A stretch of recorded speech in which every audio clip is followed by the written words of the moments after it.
Antenna Heads, the best podcast from your mom's living room. I'm Brian Cassis, joined by Cristina Araujo and Alex Araujo. I was like, did you want me to say it? Because No. you kind of pointed to me and I was like, I just wanted to see how long Chris would go without saying something. So I was going to stay silent until she said something, and hopefully she didn't say anything. It would have been for a while. Hi That's guys. okay, you cut it all out. How you doing, Brian? You just got back from a trip around the South, east, East. and you had many adventures. Yeah, it was actually very fun. Yeah, Tennessee, Georgia, North, South Carolina, and Georgia. Well, you got to see some NASCAR stuff. Probably some boring history stuff because, it's Brian. Not boring history stuff. Some awesome history stuff. What was the most boring thing? Something that you really enjoyed, but that if you were to tell me or Chris about, we would instantly go, my God, you boring SOB. Why would you do that? Where did we go? We went to the Confederate Museum in That's pretty boring. Charleston. It's about the room the size of this floor of the house. Really? Yeah. And it has a ton of shit. Well, I guess you wouldn't really want to celebrate the Confederacy. It's a ton of shit from the Confederacy in it. Mm-hmm. It's just a bunch of stuff. It's an interesting museum. But listen, it is a weird part of American history. And a weird part of America down there in Charleston. But it's a part of history we really can't change, and it should be studied and remembered. Yeah, but still, boring as shit. It's not boring as shit, though, is this episode, because it's going to be a very, very good one. Not only are we talking about the last two episodes of The Flash, episodes 15 and 16, that's right, it's time for the flashback again, but there's also a brand new game that these guys just heard about before we started recording, so it's going to be a fun time. Or if you weren't paying attention to Al when he speaks, you didn't. Yes, you maybe will find out about it when I describe it, i.e. Chris. But before we get to all that, let's start with The Flash. Last time we talked about The Flash, you'll remember we were talking about Robbie Amell and his buddy Victor Garber and them flying off to Pittsburgh, was it? Pittsburgh or Philadelphia, somewhere in Pennsylvania, to go try and find some help. And thank God, hopefully they never come back. This time, however, some other interesting folks return, one from the first episode of The Flash. So it's time once again to talk about The Flash, the Vermilion vigilante of Central City. You have a better one, Chris? No, that's very good. We'll leave that one. No. Yeah, who said it the other day? This bitch. It's time for the flashback. Savior of the universe.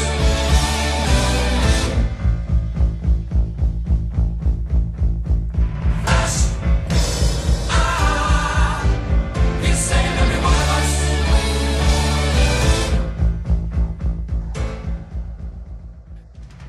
So yeah, this episode of the flashback, the two we're talking about here, episodes 15 and 16. Let's start with 15, called Out of Time. In this episode, we get a visit from somebody we haven't seen in quite a while, Mark Martin, who is the brother of Clyde Martin. Clyde Martin was, of course, the guy from the pilot who had all those very interesting weather powers, and I believe who I called the Weather Wizard. He wasn't named that. Mark actually takes that name, and basically he's back for revenge for the death of his brother, and he goes after Joe. Papa Fillin. Good old Papa Fillins. Knowing his name might be advantageous in the game that we're going to play later on. Maybe not. I forgot if I used that question or not. Yeah. We're screwed, essentially. It's going to be a fun game. Don't worry. But yeah, Mark Martin comes back. He eventually kidnaps Joe and forces him to watch him destroy Central City with a giant tsunami. And in turn, kill Iris, who he had called to help, or to try and rescue her father, I should say. At this point, Barry, who's with Iris, tells Iris that he's the Flash because he has to go rescue Joe and stop this giant tsunami. And she also tells him that she loves him. Something that we were all probably happy to see because they had teased it for the last 14 episodes. Well, they didn't tease it. I mean, it's not like they were like, oh, Iris secretly has feelings for him. They did it in the Christmas episode.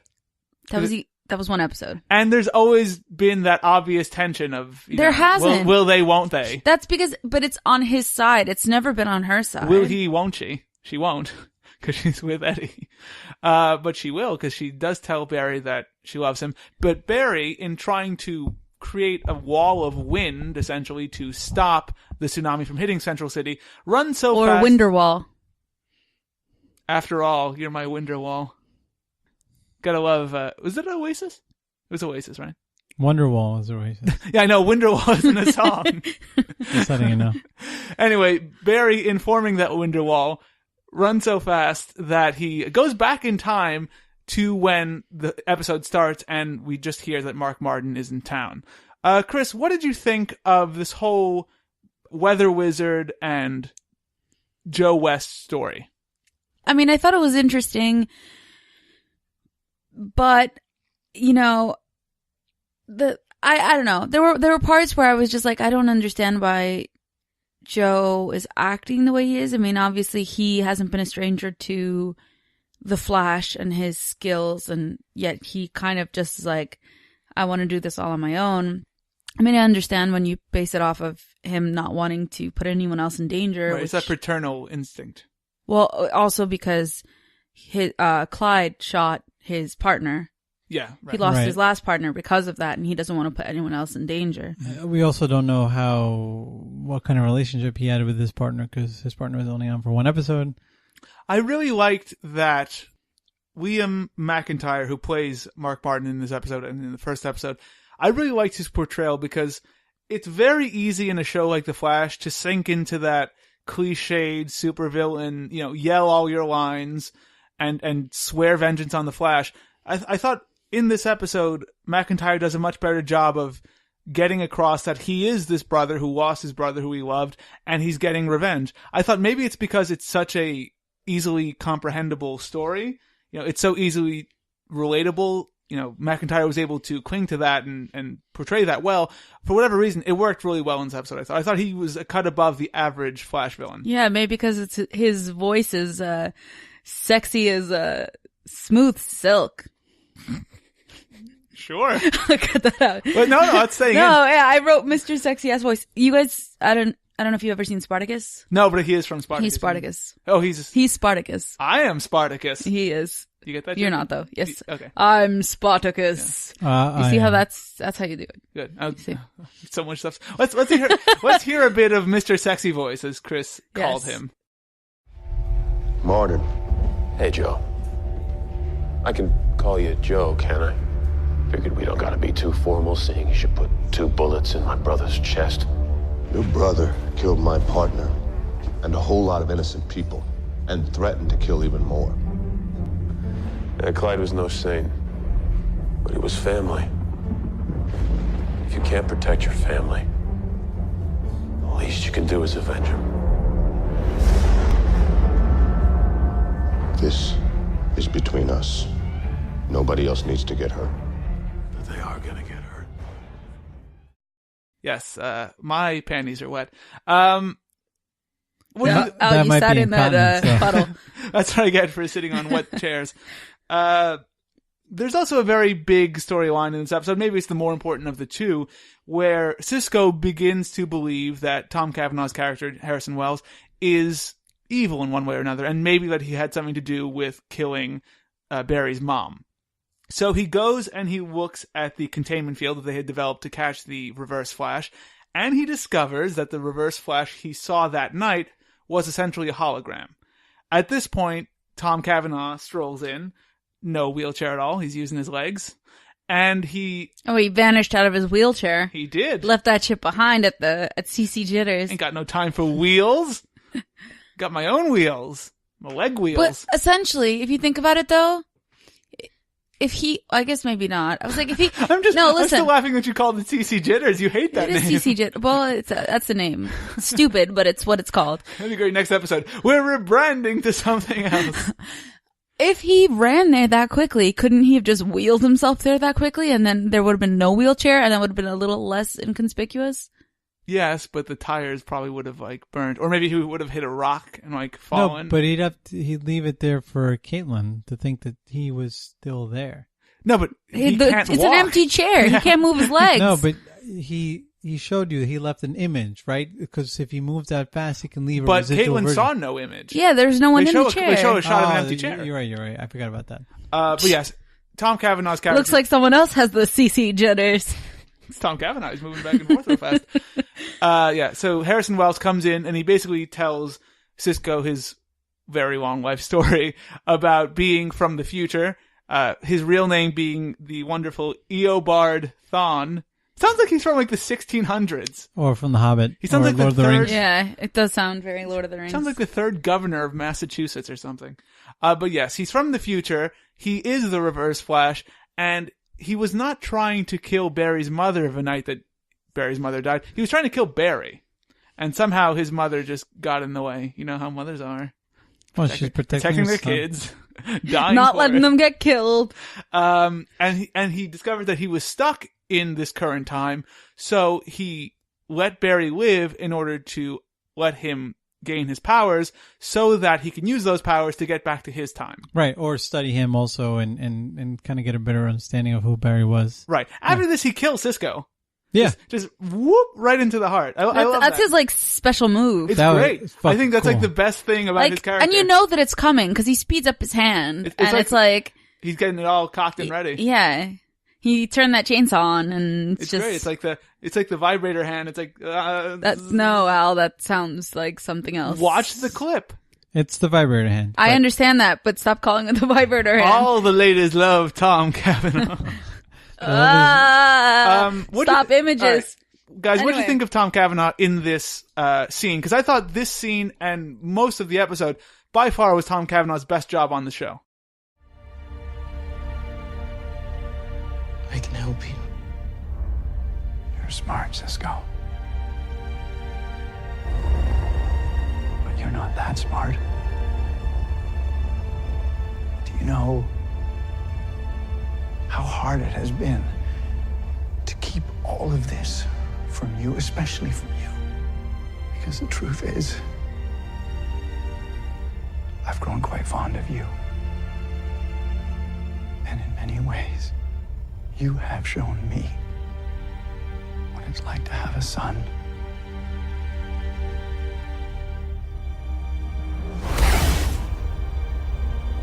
Forgive me, but to me, you've been dead for centuries.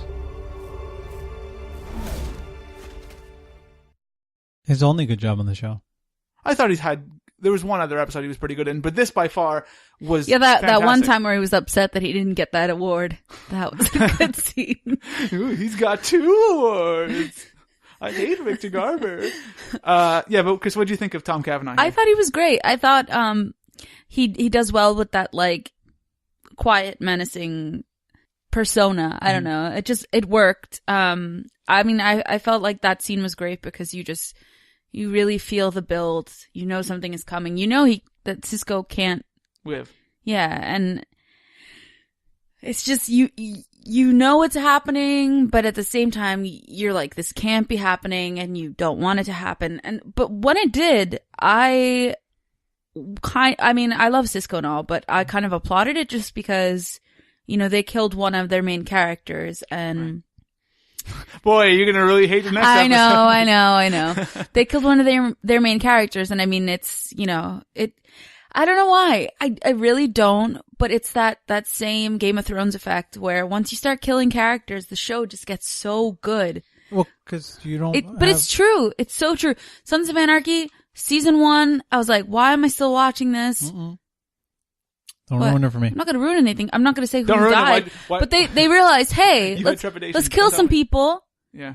Make the show a little more violent, a little more, you know, a little less predictable in terms of who we're going to keep around, and it makes for great TV. It really does. And less baggage too, because you end up writing these. Then it's like, Caitlyn's there. What's going to happen to Caitlyn now? Caitlin knows, obviously, because Tom Cavanagh isn't And he there. knows she knows because, you know, He's not an idiot. he left his chair there. Also, it should be said that I think the reason Tom Cavanagh worked so well in the scene is because he's the bad guy in the scene. Yeah. He's not playing the middle ground like we've seen him do for the last 14 weeks or whatever. Mary. He is solely the villain, and he's able to play that, you know, that cold, uncaring character so well because, as I said to Brian before this episode, Tom Cavanagh isn't really great at showing genuine emotion, so None. his character should be emotionless. That's and, why- and that's why he's good here. I'm interested to see where it's going to go from here in terms of his character, just because of what happens in the next episode and what, Barry figures out. I feel like, how are they going to play it in terms of his character? It's Not also- Barry's character, in terms of Tom Tom Cavanagh's, Cavanagh's. Just because, I mean, is he... I don't want to go back to that middle ground. That's the thing. I Right. don't want to go back to that. He should stay a bad person. Yeah, which I don't know how It's they not can do gonna that, happen. honestly. It can't happen. They should just limit his role. Have the trio of Barry, Caitlin, and Cisco be or maybe he's dead because we haven't gotten to that episode yet. It can't be. Yeah, but it should also be said, Carlos Valdez, who plays Cisco Ramon, very good job by him too. Also in this scene, I thought this episode and maybe more so the next episode, very good on both counts. I actually liked him better in this episode. Yeah, but, well, he's great here. I thought this episode particularly was maybe the best use of all of the characters that are in this universe so far. This would have been a fantastic season finale. It would have. It would have been. That's why it was so good, because there was things that you did not expect to see. The characters were in their almost end of season form in terms of charisma. What's her name wasn't as annoying. Caitlin. Not Caitlin. Oh, yeah. Oh, Iris. Iris wasn't as annoying. Yeah, she's a pain in the ass on Right. the usual. She's used well here. I mean, the thing is, Iris can be positive when her scenes are limited to her interacting with Barry. I Everything wanted to- else she's not But very also good at. her at work, it was interesting. Yeah, The whole thing with It was her okay because it boss. was minimal. She stayed pretty quiet Mm-hmm. and he told her things and she was pretty much just listening. But I mean, like, the bowling scene in the very Yeah. beginning, I was just like, God, Iris, really? Do And- you want and to pee on him now too? And that's them. That's the scene where they're flirting with one another, and Eddie's just there going, "Oh, what's going on here, guys?" Yeah. What an idiot! I hate that character. Such a ridiculous character. Eddie. Oh, okay. Eddie. That's the other reason this was good, because it was very No, minimal. Eddie. no. Let's talk about Eddie in this episode because I have almost no notes, Okay. but I have notes on Eddie, Mhm. which is remarkable. Okay. Am I the only one who thought that Eddie's acting was far worse in this episode? I never thought I'm- he was particularly good. Yeah, The he's not scenes really where that I good. know, but I feel like it was even worse. Like there were the scenes when I thought he was very awkward. when he's just ignoring Iris, it's weird. And at the bowling alley, it's weird. But what really bothered me was the scenes with Papa Fillins, where he meets Papa Fillins at Morgue. the Weather Wizard's house. Oh yes, yeah. And Oh, when he just like comes out of nowhere. yeah, but like when he's talking to him about being his partner and like, it was just so fake. It was just so bad. Like the way he delivered his lines, you have to go back and listen to it. Joe, Eddie, you shouldn't be here. and you shouldn't be chasing after Martin alone, partner. You find anything? Not yet. But this was an old Martin Brothers hideout about 6 years ago, so it's a long shot. But listen, Eddie. Save it. I'm not leaving. It was like you're saying heartful things, but there's no heart behind it. Yeah. So I thought he was very awkward in this episode. Like the scenes at the bowling alley, I thought just any guy would not react the way he was reacting, to what he was seeing, especially when he's already had his suspicions about Iris and Barry. Speaking of Barry, I thought Grant Gustin he's grown into a very good actor in terms of the Barry Allen character. yeah, I don't necessarily like him so much when he's the Flash, but when he's Barry Allen, and especially when he's with Papa Fillins, I think the scenes with them together probably are his best scenes overall. I think the one where he and Joe were at, I believe they were at the hospital after the captain, who we find out is engaged in this episode, Yep. just so that there can be that crushing. Oh no, he's injured, but he was 2 days away from retirement. they Oh, do tell dear. you in the beginning of the episode, though. I know, and I don't like that, and I also don't like the fact that this is the first episode we hear about Cisco's family. and then he dies. I don't think it's it's the like the first. I think he's mentioned it, but very casually in the past. But it's like the only way they're going to build background on their characters is if they need to, because the character is going to have some big event that makes it more important that they have a background. Ideally, this background would have been established episodes ago, is my point. But you have a scene with Barry and Joe at the hospital I thought was very good between the two of them, and Joe telling him that he wants to do it alone, as Chris said, because he wants Barry to protect Iris, and he doesn't want either of them getting hurt. Papa Fillins is still very good. I thought this was a standout week for him also. Anything you didn't like about this episode, Brian or Chris? This was their most complete episode all around. It was absolutely my favorite. I think I enjoyed everything. I think I enjoyed everything. Mm-hmm. Chris, anything you didn't like? Eddie. Any little moments you want to point out for comedic? There was such a small amount of Eddie in this that it didn't bother me. Usually there's no Eddie. Last couple episodes there's been like nothing. I know, but it's just, I guess he popped his head in this one. Maybe that ruined it a little bit. Hey guys, you doing a show over here? Can I get in on this? All right. Listen, you're going to go to the bowling scene. You're going to pop out of nowhere in the weird abandoned house, and that's it. Okay, I guess. What did you guys think of the special effects? They were quite... They were good. There's a scene where the weather wizard throws ice at the corner. That was in the beginning. I thought that was pretty good. I didn't think the tsunami looked all that great. What about I thought it was pretty good and ambitious too, man. What about the shots of the plane from the very beginning? The plane during the lightning storm? I can't remember it all that well, but I don't remember being blown away by it. I thought it was pretty good, though. I mean, the plane gets ripped apart, you know. The hailstorm was okay. I think the fake fire was pretty good. Unless they set a real car on fire, then, you know. Nothing but the best for Mark Martin. They got a Chicago fire budget. That's right. Probably just filmed in Chicago and, like, used their sets. Go. You got some, You guys mind if we use this fire for a couple of minutes? Anything you want to point out as ridiculous, Chris? 'Cause I have a couple of things. No, you can go ahead. There's something about watching Papa Fillins when he's like all taped up on the boat, and Mark Martin looks through the binoculars and he throws the binoculars to Papa Fillins, and he's like all beat up and taped up, and he just like holds the binoculars up and starts looking at them. That made me laugh for like 3 minutes. It's just like, I've beaten you to hell, but use my binoculars. I think in terms of the way that he looked beaten up, I think it looked very good. Yeah, it looked like he would actually got been beaten blood up. on the teeth. His leg was all messed up. Like, I think it was well done. Well done. Maybe they actually beat him up. And his hat. He is from Spartacus. His hat made me think that he did belong on a ship. I don't know. There was something very nautical about that. Like, are you talking about Weather Wizard's hat? No. Papa Fillins. It looked like he was a longshoreman, and that was his hat.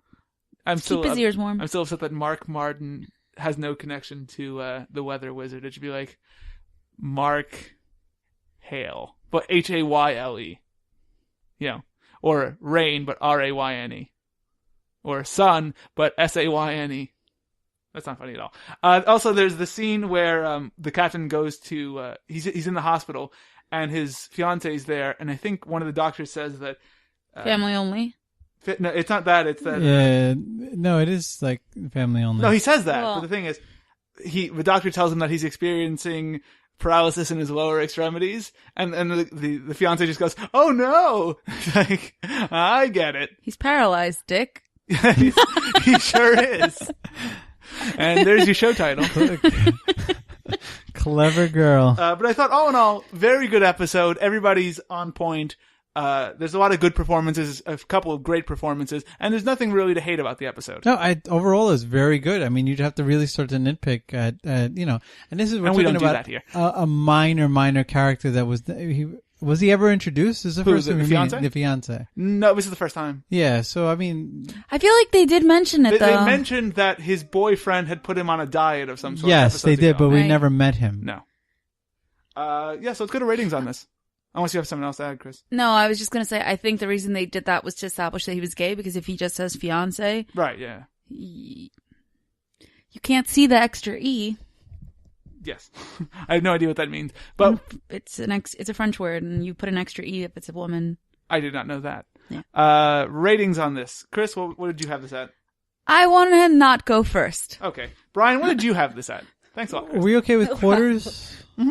So I'm going to say this is definitely the best Flash episode we've seen by far. Finale level, a good finale level. So I want to say, I was thinking somewhere between 4.5 and 4 3/4. Okay. All right. What did you give it? 4.5? He gave it a 4.5 or 4 3/4. I had this at 4.25. All right. So I'm going to say 4 3/4. So we balance out at a 4.5. I would give it a 4. Okay. Because though it is definitely the best episode of The Flash so far, and I thought it was great, it's still an episode of The Flash. I think I would watch this episode again. That's how good it was. At least Only I liked for it. Mr. Sexy Ass voice. Well, there was a lot of look. for Listen, Spartacus. there's a lot He's of. hot. There's a He lot should have been Spartacus. It's fucking hot. I have okay? come to Central City. Give me your women and weather. And he was he was the best.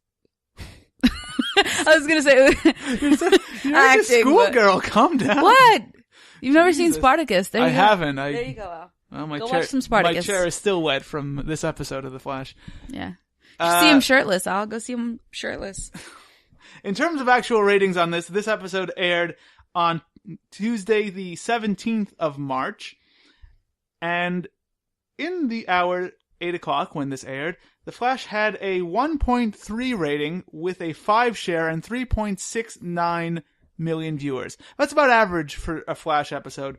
In terms of key ratings, though, it beat a lot of things. It beat a rerun of NCIS, even though NCIS had 10 million viewers, in the key ratings. Yeah, It's got listen. nobody because it's NCIS. Key demo. Fresh Off the Boat, it beat, and it tied with Hell's Kitchen. It's just about the same overall viewers as Great, Hell's Kitchen great, also. great for a CW show. Very good. Let's go now to the second episode of The Flash we're talking about here today, Rogue Time. Brian, why don't you tell us about this episode? And I hate to give you guys a spoiler. It's not going to be as good as the first one. No, it definitely isn't, and that's kind of my problem with it was you're coming off such a high, but realistically, you cannot have another episode that good. It's just nothing that they could have put with it would have been satisfying, to anyone watching it. I watched these episodes back to back because I had left them on the DVR. So that kind of was also a negative for it. If I had had a week to wait, maybe it might have helped a little bit. But so essentially, Barry has now traveled through time. He hit, whatever that threshold is to find the wormhole, and he's back at the beginning. And he's realizing that maybe I can influence and change time. All at the concern of Tom Cavanagh's character. Dr. Wells says, don't tell me anything about the future. Meanwhile, we know why he doesn't want him to tell anything about the future, because he's been trying to change the future himself. That's So right. now If anybody should know, he should. So now you have two people changing the future, and he's pissed because it's fucking up everything he's been setting up, probably, because now you have two people influencing the outcome, or two people influencing the future. Barry decides to round up the Weather Wizard immediately. Somehow he found them. It's amazing. Oh, there's someone else out there like me. I know. What an idiot. Didn't he see the Flash in episode 1? No. I don't think he did. No? No. He wasn't there. Where was he? They got separated in the plane crash, which happened when the accelerator went Yeah, off. so that he doesn't know. You finally learned what it was. You didn't have to say, like, doodad. I know. It's like The thing. 16 episodes in. So Barry arrests him, and he's down in the dungeons of Star Labs, and everything should be great, except that it isn't. So now Cisco actually goes to his... That's an awesome assessment. It should be great, but it isn't. Dun, dun, dun. Everything's great, except it's not. Except it's not. Cisco goes to his brother's party, and he fucking hates it. Yeah. His brother's a total dick. Yeah. And then Mika. we find out that the Rogues Gallery has returned. You have Ice Guy, Fire Guy, and Gold Cold. It's just cold. Gal. And Gold Gal. Ice Guy, Fire Guy, Gold Gal. This is why you don't work for DC Comics. I know what the kids are like. Call her Gold Gal. It's Stan Lee's new characters. Jesus. No copyright infringement. Cold, or Captain Cold. Captain played Cold, by okay. Wentworth Miller. You have Heat Wave. Burning in the Stop it. And Is the heat wave comma burning in the? no, I don't know. I'm not whatever group sang that song. And the third character, Lisa Snart, Cold's sister, who in the comic books is called Golden Glider, but here she just has a weird gold obsession. Right. So doesn't? they need weapons now. Actually, they do. Yes, they You do. know, they come in and take over whatever the name of the mafia family was. I'm just gonna Something take a guess. Italian. Vespucci. And they realize, hey, Chances is- we need weapons. So we're gonna lure Cisco in, and Cisco's having a shitty day, and Barry's having a great day because he just saved the world because he arrested what's his name, and because he thinks Iris is still in love with him. and Iris is possibly still in love with him. Lisa Snart picks up Cisco at a bar, Yes. and she With the pulls her wig, fakest blonde wig ever. and Dana goes, "That woman's wearing a wig." I was like, "Well, duh." She's evil. I was like, She's gotta "Who be would wearing be a into wig. Cisco?" I literally. I know, I really. had this note on my my sheet here. Poor Cisco. The only people who wish to be his friends want to kidnap him. They want to kidnap him. It's true. Nobody wants to hang out with Cisco. Now, Except for that one girl so until she found out he was going to be a priest. The best thing is that like Barry shut her down because he thought she was talking to him. He's like, "Listen, honey, you're all right and everything, but I got Iris. You ain't no Iris West. Take your gold ass right on out of here." So Cisco gets coerced into building them new weapons: a cold gun, heat gun, and a gold gun. Yeah. And because Just make one. Just one gun. they kidnap his brother, and you find out that his brother's just an empty shell, and he has always admired Cisco. And it's a very Cisco-centric episode, and what bothered me about it was I really like Cisco as a character, and it was a weak-ass episode. It was. I thought that the issue with the episode was the villains. You know, none of us have really been the biggest fan of. I Wentworth hate them Miller. so much. So much I hate them. It's so campy and over the top. Right. That And why can't Gold Gal get her own It's the Golden motorcycle? Glider. It's I'm what- sorry. It Why is. can't she get a golden glider? No, she's got a golden sidecar. Hello, God. Cisco. First of all, she should have a golden motorcycle, and it should be called the Golden Glider. What exactly That's just are obvious. what exactly are your intentions with my sister? See, that's the thing. No, that's how Brian says it. You didn't say it like that. The issue is that Wentworth Miller is the lead villain in this episode. He's the leader of the group, and he doesn't quite do that. That speaking in sound bites that he does sometimes. He does a little bit of it early on, but that really fades away. But he's still doing that very over dramatic, over the top, overacting. I used all those overs purposefully. It's like campy and elitist and It's as if he's looking down on this role. yeah. It's what it is. And really, you'd never believe that. No. I wouldn't say that he's looking down on the it's, role. it seems like the way he's saying it, Wentworth Miller is actually looking down on this role and doesn't really want to be here. No, I don't agree with you at all. I think that's his take on the character. He's going for like Cole doesn't want to be on the show. no, I think he's going for like that sort of like 60s era villain. Okay, Who, like- what is Heatwave's problem? He's just that douche. Most people think the hottest part of the Okay, flame is the yes. white Let's part. talk about that for a second. But I just wanna that's make this point. something that like stupid supervillains say all the time. But here's the thing, ready? Okay, first of all, Mr. Freeze does it all the time. Mr. Freeze is a doctor who would know these things. He's a guy who likes fire. Heatwave and Cold, which is the worst name for a villain ever, they were just regular criminals. They weren't scientists who studied heat and cold respectively. He was a But all of a sudden- firefighter who was burnt. Right? Wasn't that what it was? I know he was burnt. Yeah, but I think he said it. I think so. I don't know. Pretty But sure. the point is, in this, as I don't know. Heatwave, he's an idiot. He really was on Chicago Fire. As Heatwave, he is the stupid tough guy of the group. And Wentworth Miller, he was just a career criminal. He shouldn't know what, first degree ice burns or whatever it was, hypothermia, and how long it'll affect him. No. Yes, and you know why? Because from the very first episode that Cold was on, basically Don't call him Cole. He's Captain Cole. It's Cold. That's what he likes to be called. His whole thing was that he he could estimate times in which the police would arrive, in which this would happen, in You which think that would make him happen. the clock king, but no. But that's what he does. He knows statistics. He knows facts. He's the smart one. It's the smart one, and then the, muscle. And then the girl. And then the girl. Yeah, Like essentially. Lisa Snart has no character. Her No. character is sexy girl who tricks Cisco. Sexy girl who's stupid and likes danger. That's really what it is. And gold. Yeah, she's flashy and she's trashy. Oh, but she's not classy. Yeah, that's what Because she trashy- commits crimes. Okay. I just totally Right. off the rails. There's the scene where she's like telling Wentworth Miller's character, "Oh, why can't I have a gun?"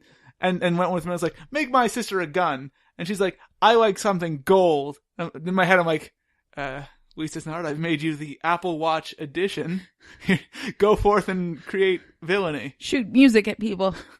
I'll show you. I just opened my garage door. Evil. No. I thought Barry Allen was very good in this episode. Grant Gustin also very good as Barry Allen. I think that maybe my favorite scene is where he and Iris meet up at, what was it called, Chris? CC Jitters. Ding, ding, ding. Free small coffee in Central City for Chris. They meet up there and he's like overconfidently going, "Oh, Iris, I know you like me. A lot. Kissing a lot."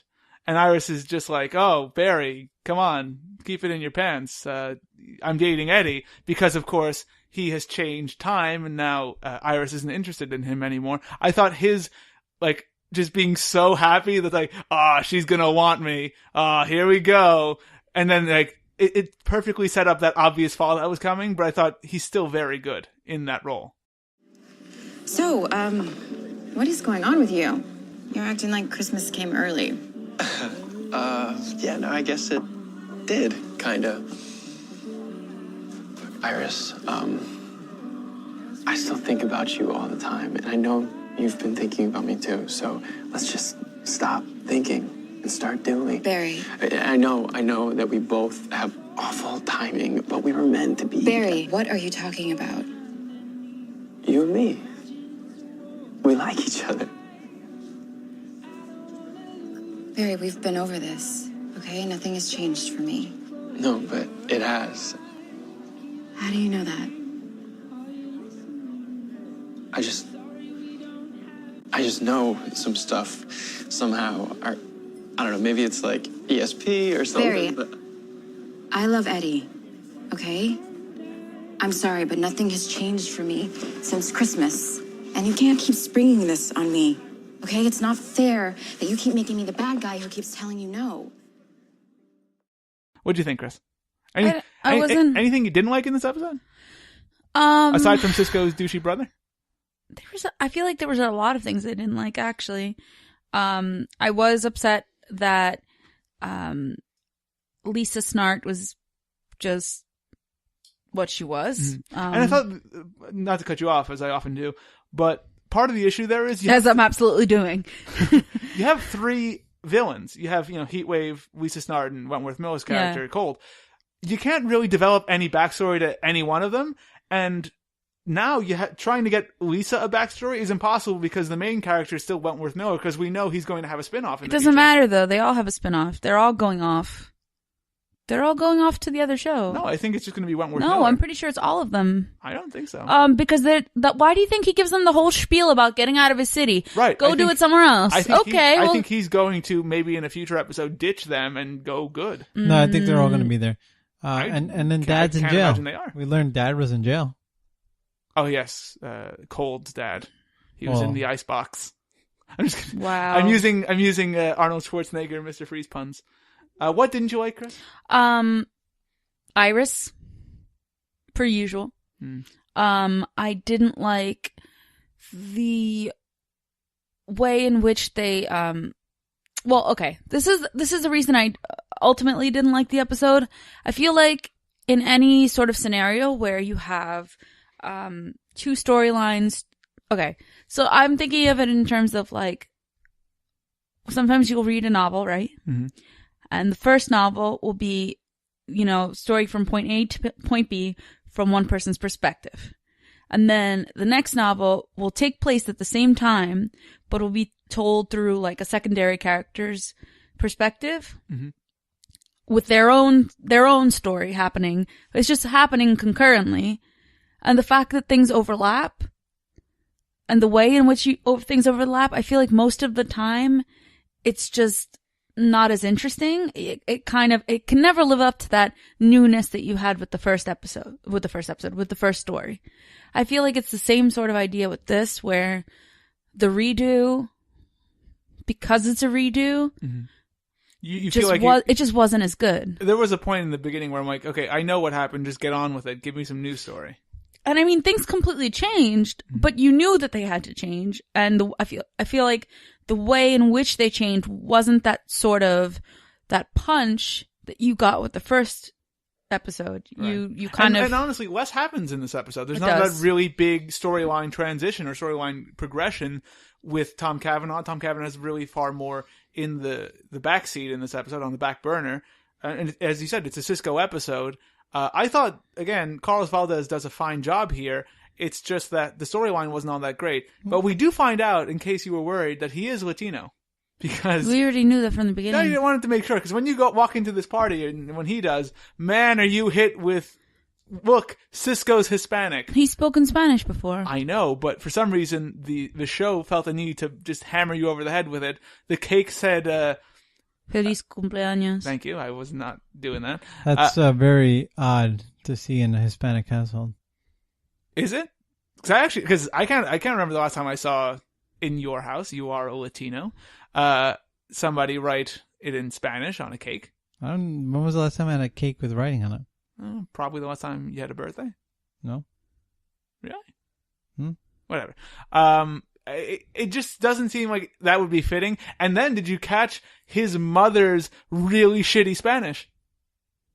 All of their Spanish is fairly shitty. I thought Carlos Valdez actually speaks Spanish pretty well compared to his brother, because there's that scene where they're talking in Spanish at the hideout, and he's like just trouncing them in Spanish. Yeah, no, Carlos Valdez speaks Spanish pretty well. The brother was, it was abysmal.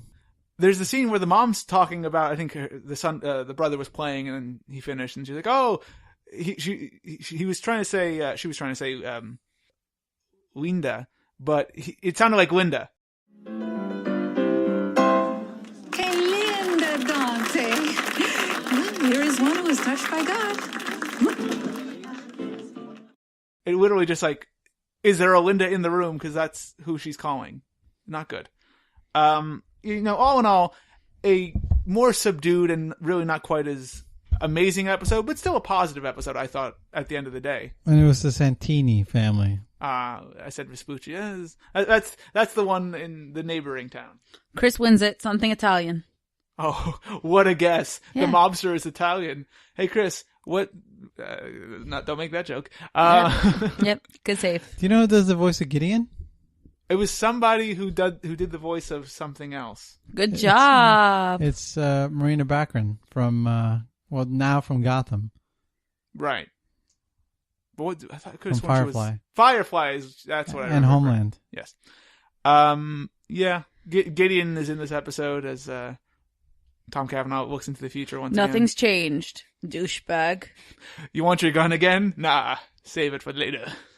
All right, let's go to ratings on this. Chris, what did you have to say? I got the vibrating hand. Oh, there's this great scene at the end where, thank you for reminding me, where the Reverse Flash has to wipe this hard drive from this reporter after he killed him because he was on to the story of Harrison Wells being evil, and he just like vibrates his hand into the computer and just wipes the hard drive. Another great scene from the vibrating hand. Ladies, he's available. He probably will be for a while. Chris, your rating on this episode of The Flash? I was just going to say something hilarious, but no. Go ahead. Please say... Oh, you guys don't want to hear my hilarious joke, do you? Chris, do it now. No. Do it! No. Fine, I'll give you a rating. The listener will not be happy. No, it's okay. It's okay. Brian, what'd you have this at?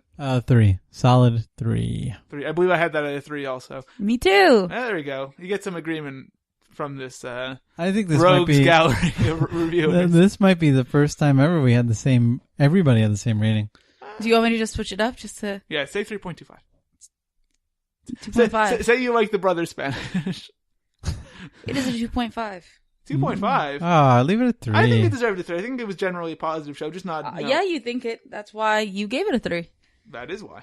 There you go. This episode aired March 24th.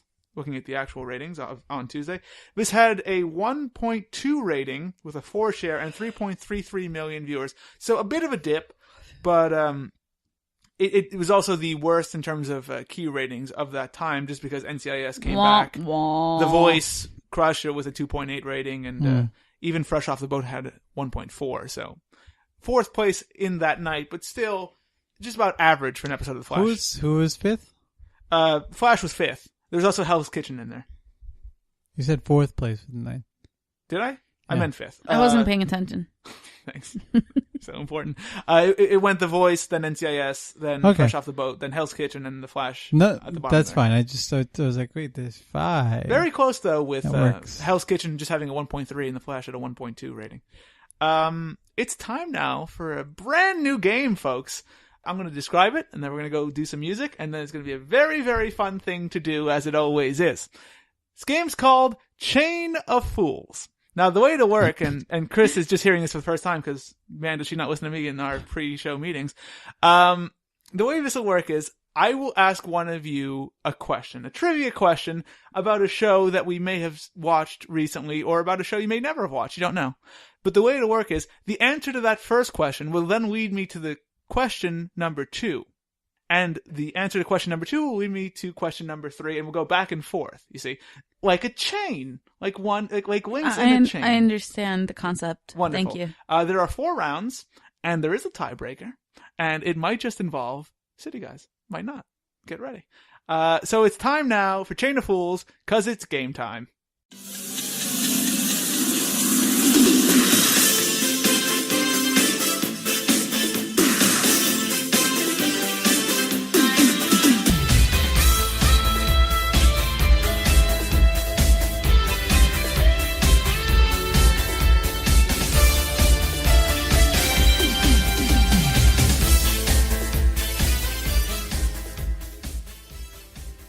Hey, just hit puberty there while I said game time.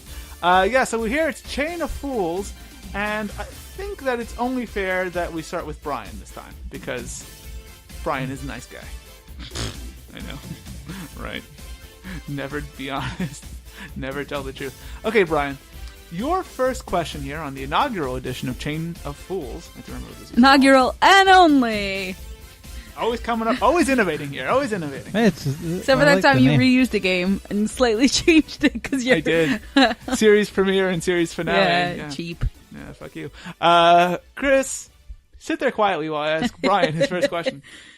Brian, one of our favorite shows this year is The Flash, which features several characters from the DC Comics universe, including Firestorm. Now, on The Flash, Firestorm is played by who? Something Amell. I need a full answer. Not Steven. Robbie Amell? Robbie Amell is correct. It's Ronnie. That's Ronnie Raymond, Robbie Amell. Yeah. Yes, very good. I really had to try and not bring up like Robbie Amell or the name of Papa Fillins, who might come up. I feel like in we the said future. something about a Robbie though, didn't we? Perhaps. I don't really remember what I say anymore. Chris, we go to you now for your first question. The Flash was not, however, Robbie Amell's first CW show. As last season, he was the central character of a CW drama. That show, which premiered in 2013, was called what? The Tomorrow People. The Tomorrow People is correct. And man, was it a shit show. I didn't think it was a shit Still show. better than the 100. It was pretty good. It was not great, though. Brian, we go back to you now. The Tomorrow People also starred Mark Pellegrino as Amel's uncle, Jedediah Price. There's a name that'll roll right off the tongue, huh? Remember, he was the one who was hunting the Tomorrow People, even though Yes, yeah, I remember. I watched one episode of it. What do I He remember? watched it, I think. I did. Prior to this role, Mark Pellegrino had played the role of the devil on this other CW series. Supernatural. Supernatural. Thank you. Because I mentioned Thank you, it. Chris. Supernatural is correct. Ooh, Chris gets a question about Supernatural? We'll see. We'll see what I wrote here. I hope so. Oh, no, it's the first word of this question is Supernatural, if it helps. Boo. Chris, you go to your second question. Boo to you. Supernatural was one of the shows that the CW absorbed when its predecessor, the WB, merged with UPN. In what year was this merger completed and was the CW launched? What a bitch. Okay. Just by the way, folks, the score is Brian has 2 and Chris has 1. And this is obviously Chris's second question here on Chain of Fools. I might be completely off, but 2005. Ooh, 2006. Oh. Damn it! I was like, well, I used to watch this and this. I used to watch Veronica Mars on UPN, and when I was in high school. So I was like, maybe it was junior year. I don't. Yes, September 18th, 2006, specifically, is when the CW launched. Bitch. Speaking of Veronica Mars, Chris, when the merger took place, 6 UPN series were also absorbed This into isn't my the CW. question. I know. I'm Okay. just speaking of it. Because you said it like Chris. Brian. Mm-hmm. Yeah. When the merger took place, 6 UPN series were also absorbed. One of which was Veronica Mars, as Chris said. Who played the title character of Veronica Mars? Oh, God, what's her name? Kristen Bell. Kristen Bell is correct. Brian has a score of 3 now. Chris has a score of 1. We go 4 rounds here, as I said. Chris, for your third question. Her husband is Dax Shepard. Best known for his role on Samsung commercials and on this NBC drama. Parenthood. Parenthood is correct. He played the character of Crosby Braverman. What a name, right? Wow. All right, yeah. Back to Brian here for his fourth question. Wow, this went pretty quickly. On the series Parenthood, Crosby's father is played by an actor best known for his leading role on a late 80s sitcom. That actor's name is... I've never seen Parenthood. All right, I'll give you the sitcom, because the sitcom isn't really No, important. you can't. Come on, I'm losing. All right. If he gets it, he wins. Fair enough. Brian, take a guess if you don't know. I do have to go by the question here. 80s sitcom? Late 80s, but most of it aired in the 90s. And in fact, the lead actor who I'm asking you about, it started in 89. The lead actor who I'm asking you about won an Emmy for lead actor in a comedy in 1992. Let me think this through. I'll speak out loud so as to not leave Phil in the lurch. That's right. What Phil's do you- probably yelling at it because he watched Parenthood. I never watched it. I saw the movie. I'm trying to think about the movie. The show was pretty good for the first couple of seasons. I just stopped watching it because it felt very repetitive after like season 4. It was the same basic idea over and over again. Fucking Parenthood. Yeah, fucking Parenthood. I get it. Kids are born. All right, Alan Thicke. I don't know. No, it was Craig T. Nelson, star of Coach. Yeah, I was just gonna say. I it's know he's from fucking Coach, but I didn't know what his name was. I hated that show. You might also Coach. I used to never watch saw it when it was on late at night. Fucking hated During that the show. summer. The score is 3-2. Brian has the lead, but this is Chris's final question. She can tie it up and force the tiebreaker here. Chris, you might remember that Craig T. Nelson co-starred in The Incredibles with Samuel L. Jackson. Very well-known actor who has had a few TV appearances, not many. One of those appearances, however, was the father on an early 1990s kids show named Ghost Rider. Yes, not asking you what it is. Oh, damn it. He played Reggie Jenkins, by the way, the father. Okay. What was the name of the son on the show? His son. Oh, fuck. Jamal. It is Jamal. Fuck yes! I was like, come on, what's the name gonna be? Very Jamal. Good. Very, very, very Hell good. yes. We now have a tie, folks, and I'm so glad I get to use this tiebreaker. Here's what we'll do, as per usual. Brian and Chris will rock, paper, scissors. The winner will have the choice to either Chris take... can go first. Or, Chris, you want to... She could pick if she wants to answer or not. All right, Brian will be the gentleman here. Chris, would you rather play the question or pass the question? Play. Ooh, it's going to be interesting. All right, Chris, this is for your fourth point and the win. Jamal's grandmother on Ghost Rider, was played by Marcella Lowry, the greatest actress of our time. She was, of course, famous for playing Principal Karen Coretta Noble on City Guys. That show had two central characters, Chris and Jamal. Name one of the actors who portrayed one of those two characters. Okay. This is going to take a while. Thank God for cutting out blank air.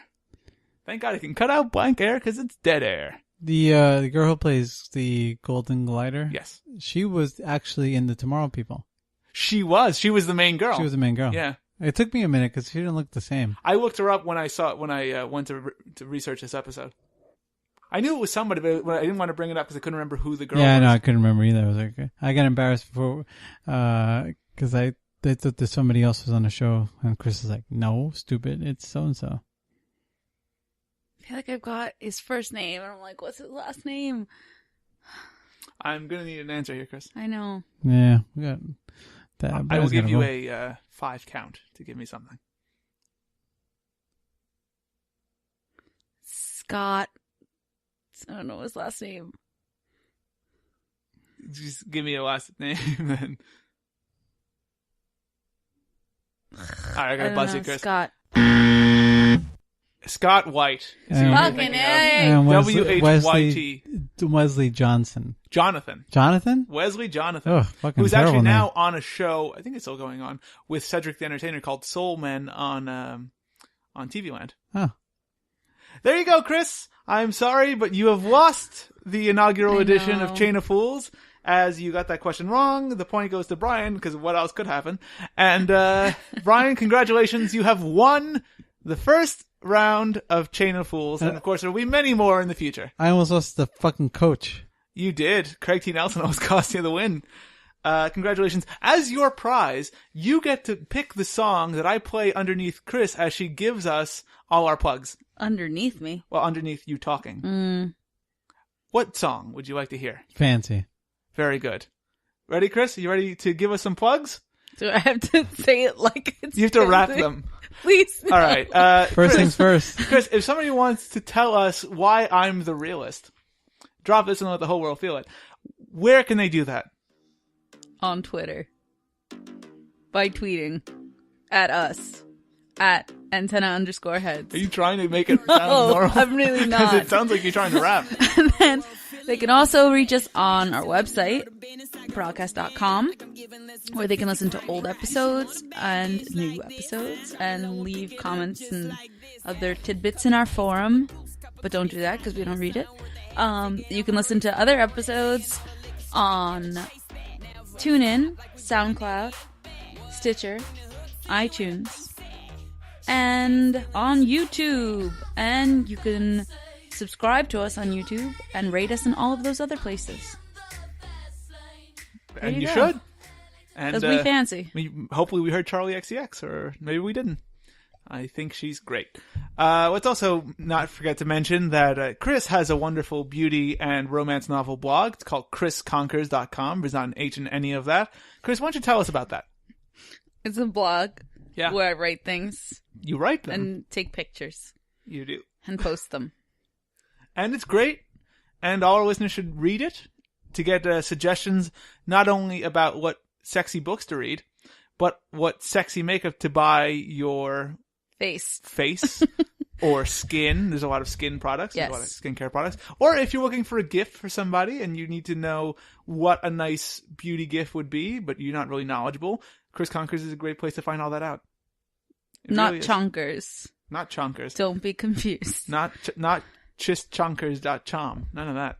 That's my site. That's where I post my beauty reviews. You reach justchonkers.com. All right. Wow. Also, let's not forget that Big Brian Cassis over there has a lovely photo blog over at b911b.com, where you can see all of his latest musings in the world of photography. Brian, what was your latest posting? Just I think it was interest me. today. I took actually when we were out for Chris's birthday. Ah, the night that will never be spoken of again. Somewhere on 5th Avenue, I think it was, or 6th. Yeah, 5th Avenue. The voice of Antenna Heads went hard. Yeah, we all fucking... You always go ham. We all had Yeah. a night, didn't we? Yeah. We all went ham sandwich, didn't we? All right. Yes, B911B.com. Also, B911B photo on Instagram. Instagram. And B911B22. 22 on Twitter. Thank you for Fuck that shit. that. Chris is Corral, at Corral on Instagram and Twitter, and you can reach her there. You can also reach me at the Alex Aruju on Twitter, and I have an Instagram, but don't, because I don't. So, on that note, it's time to end this episode. Al, thank you very much. And thank you, Phil, for listening to episode 85 of Antenna Heads.